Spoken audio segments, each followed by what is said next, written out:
ఇటీవల కాలంలో భారతదేశంలో రాజకీయ నేతలు సామాజిక, ఆర్థిక, రాజకీయ, సాంస్కృతిక విషయాల మీద చర్చలు జరపకుండా ప్రస్తుతం సమాజం ఎదుర్కొంటున్న అనేక సమస్యలకి పరిష్కార మార్గాల్ని వెతకకుండా వాటిపైన అధ్యయనం చేయకుండా చట్టసభల్లో మంచి చట్టాల రూపకల్పనకి కృషి చేయటం మానివేసి వాటికి బదులు ఆయా రాజకీయ పార్టీ నేతల వ్యక్తిగత విషయాల మీద, కుటుంబ సభ్యుల మీద, వారి యొక్క వివాహాల మీద, వారి ప్రేమల మీద, ఇలాంటి వ్యక్తిగత జీవితం మీద విషప్రచారం చేస్తున్న పరిస్థితిని చూస్తున్నాం.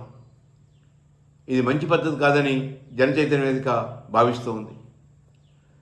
వ్యక్తిగత జీవితాల్లోకి తొంగి చూస్తే మనకున్న 145 కోట్ల జనాభాలో ప్రతి ఒక్కరికి ఏదో ఒక సమస్య ఉంటుంది, ఏదో ఒక లోపం ఉంటుంది.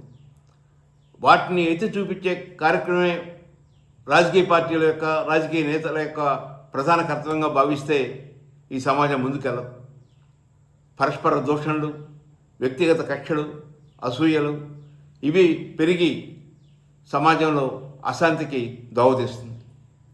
ఇలాంటి పరిస్థితుల్ని రానికుండా చూడాలని, ముఖ్యంగా రాజకీయ పార్టీ నేతలు ఎంతో అనుభవం ఉన్న కూడా అలాంటి వ్యక్తిగత విషయాల్ని ప్రజల ముందు ఉంచటం, అది మీడియాలో పదే పదే వాటినే చూపిస్తూ ఉండటం, వాటి మీదనే ఎక్కువ దృష్టి పెట్టి వాటిని ప్రచారం చేయటం, ఇది భారతదేశ ప్రగతికి అవరోధంగా, ఆటంకంగా ఉంటుందని జనచైతన్య వేదిక భావిస్తూ ఉంది.